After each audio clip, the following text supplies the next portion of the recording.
Selamat pagi, siang, sore, dan malam untuk Mbak Maya dimanapun dan kapanpun Mbak Maya berada. Senang sekali saya Razak Maulana bisa membuatkan video khusus untuk Mbak Maya terkait dengan salah satu tugas di mata kuliah Public Speaking. Adapun tujuan dari pembuatan video ini adalah untuk menjawab beberapa pertanyaan yang terlampir di Kolabor terkait dengan active listening skill. Gak usah pakai basa-basi, langsung aja kita ke pertanyaan yang pertama. Jelaskan perbedaan antara listening dan hearing. Listening memiliki arti mendengarkan dan hearing memiliki arti dengar. Mungkin dua kata ini tidak berbeda jauh, namun makna di dalamnya memiliki perbedaan yang cukup signifikan. Listening atau mendengarkan adalah sebuah proses mendengarkan secara serius terhadap apa yang kita dengarkan.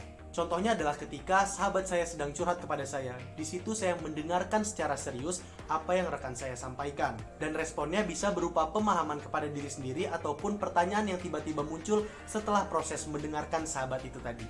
Hearing atau dengar adalah proses fisiologis manusia, yaitu ketika ada sebuah getaran suara masuk ke dalam gendang telinga kita, lalu diteruskan menuju pusat otak. Secara sederhana, tanpa perhatian secara serius, kita sudah bisa dengar.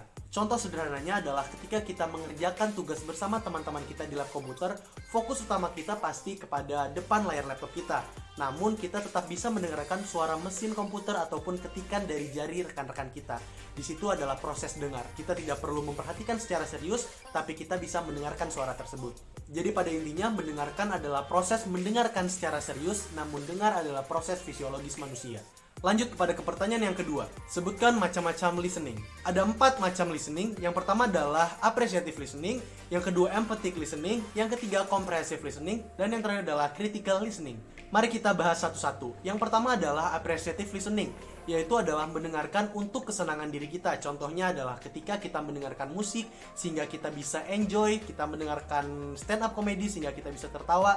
Itu adalah salah satu dari banyak contoh appreciative listening. Yang kedua adalah empathic listening, yaitu adalah mendengarkan untuk memberikan dukungan emosional. Misalnya adalah seorang psikiater ketika harus mendengarkan curhatan dari pasiennya, pada saat itu psikiater melakukan teknik mendengarkan secara empatik karena dia harus memberikan dukungan secara emosional kepada pasiennya. Yang ketiga adalah comprehensive listening, yaitu adalah ketika kita mendengarkan untuk tujuan memahami sesuatu tanpa melakukan judge apapun. Tujuan kita hanya mendengarkan, menangkap informasi sebanyak mungkin. Contohnya adalah ketika kita sebagai anak melakukan sebuah kesalahan dan orang tua memberikan nasihat kepada kita, pada saat itu kita memberikan comprehensive listening, yaitu menerima informasi sebanyak mungkin dan mengolahnya. Yang keempat adalah critical listening, yaitu critical listening adalah mendengarkan untuk mengkritisi apa dari maksud pesan yang disampaikan oleh sang komunikator. Yang keempat adalah critical listening. Critical listening adalah jenis mendengarkan untuk mengkritisi pesan yang disampaikan oleh komunikator. Contoh sederhananya adalah ketika kita mendengarkan debat calon presiden. Pada saat itu kita mendengarkan untuk mengkritisi pesan-pesan yang disampaikan oleh calon presiden. Karena apa? Karena hal itu berbuah pada pengambilan keputusan kita nanti. Pertanyaan ketiga, mengapa listening itu penting dalam public speaking? Public speaking dan mendengarkan adalah dua hal yang berbeda, namun kedua hal ini bisa saling mendukung satu dengan yang lainnya. Dengan memiliki kemampuan listening yang baik akan menambahkan referensi baru bagi speaker untuk menyampaikan pesan-pesannya. Karena dengan mendengarkan, speaker dapat mendapatkan informasi atau ide baru dari para pendengarnya. Mengurangi kesalahpahaman dengan mencari tahu bagaimana sih sudut pandang pendengarnya.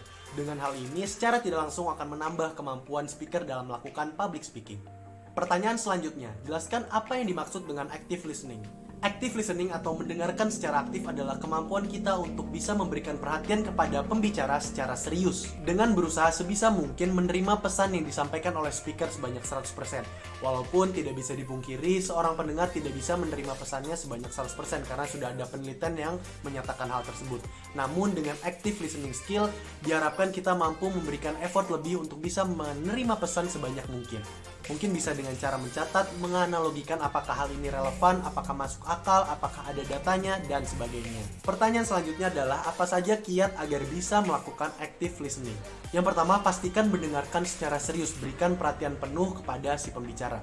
Yang kedua, jadi pendengar yang aktif. Artinya adalah dengan memberikan perhatian secara serius atau bisa juga dengan memberikan pertanyaan setelah mendengarkan secara serius pemaparan yang diberikan oleh sang speaker. Yang ketiga, hilangkan distraksi. Contohnya adalah ketika sedang mendengarkan, coba dijauhkan handphonenya ataupun hal-hal yang mendistraksi pikiran kita. Yang keempat, jangan fokus pada penampilan ataupun cara penyampaian. Coba fokus kepada pesan yang disampaikan oleh speaker. Yang kelima, tunda judgment. Artinya adalah ketika ada hal-hal yang sekiranya tidak sesuai dengan pemikiran kita, coba ditunda dulu. Coba dengarkan sampai habis, siapa tahu ternyata asumsi-asumsi yang ada di pikiran kita ternyata tidak benar adanya. Yang keenam, fokus pada proses mendengarkan. Jadikan bagaimana cara penyampaian speaker untuk kita menyerap pesan yang disampaikan secara lebih dalam. Dan yang terakhir, catat poin penting dengan menggunakan kata-kata kunci yang mempermudah kita. Sekian jawaban dari saya, semoga paparan dari saya bisa memberikan jawaban-jawaban yang memuaskan untuk Mbak Maya. Terima kasih atas perhatiannya, salam sehat Mbak Maya.